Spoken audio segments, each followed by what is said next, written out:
सांगली सरकारने पवित्र पोर्टलच्या बाबतीत जो निर्णय घेतलेला आहे तो शिक्षण संस्थांवर अन्यायकारक आहे. कारण या नवीन परिपत्रकामुळे खाजगी शिक्षण संस्थांचे सर्व अधिकार सरकार काढून घेत आहे.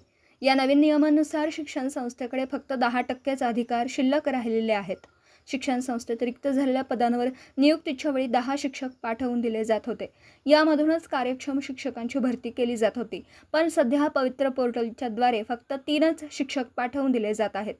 यामधूनच नवीन शिक्षकांची निवड केली जाणार आहे. या निर्णयामुळे संस्थेच्या निवडीला वाव राहणार नाही. हा निर्णय संस्था विरोधी अन्यायकारक आहे. त्याचबरोबर वेतन तर अनुदानाबाबत सरकारने वाढीव रकमेबाबत कोणताच ठोस निर्णय घेतलेला नाही.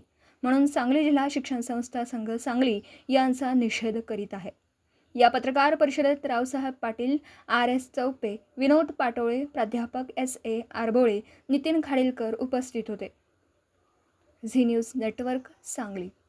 पवित्र पोर्टलच्या नवीन नियमावलीला त्या सांगली जिल्हा शिक्षण संस्थेनं निषेध व्यक्त केला आहे. सरकारनं पवित्र पोर्टल बाबतीत जो निर्णय घेतला आहे तो शिक्षण संस्थेवरती अन्यायकारक आहे. कारण नवीन परिपत्रकामुळे खाजगी शिक्षण संस्थांचे सर्व अधिकार काढून घेतल्यासारखं आहे. कारण पूर्वी 10 लोकांना पाठवलं जात होतं आणि त्यातनं एक सिलेक्शन होत होतं. आता 3च लोक पाठवलं जाणार आणि त्यातनं सिलेक्शन होणार आहे आणि त्याला फक्त 10%च पद शिक्षण संस्थेसाठी ठेवलेले आहे आणि 90% सरकारकडे असल्यामुळं खाजगी शिक्षण संस्थेवरती अन्यायकारक होणार आहे. त्यामुळे शिक्षक भरती ही आमची असल्यासारखीच नाही तर सर्व शिक्षक भरती ही सरकारनंच केल्यासारखं आहे. वेतनेतर अनुदानाबाबतीत सुद्धा सरकारने वाढीव रकमेबाबत काही ठोस निर्णय घेतलेला नाही. त्यामुळे संस्था चालवणे फार मोठं जिकिरीचं झालं आहे आणि हे नवीन पवित्र पोर्टल खरं तर आमच्या शिक्षण संस्था चालकांना अन्यायकारक आहे. शिक्षक भरतीच्या दृष्टिकोनातून संस्थेला सुद्धा एक हे पाहिजे होतं, म्हणजे शिक्षण संस्था चांगल्या पद्धतीनं चालण्याच्या हेतूनं एक मार्गक्रमण पाहिजे होतं. ते न करता फक्त 10% मार्क्स ठेवून खरं तर शिक्षण संस्था चालकांची एक चेष्टा केली असं म्हटलं तर वावगं ठरणार. काय पुढची काय दिशा असणार? त्यानंतर आम्ही आता निषेध केलेलाच आहे. त्याचबरोबर आम्ही आंदोलन करण्याच्या दृष्टिकोनातून सुद्धा प्रयत्न करणार आहे.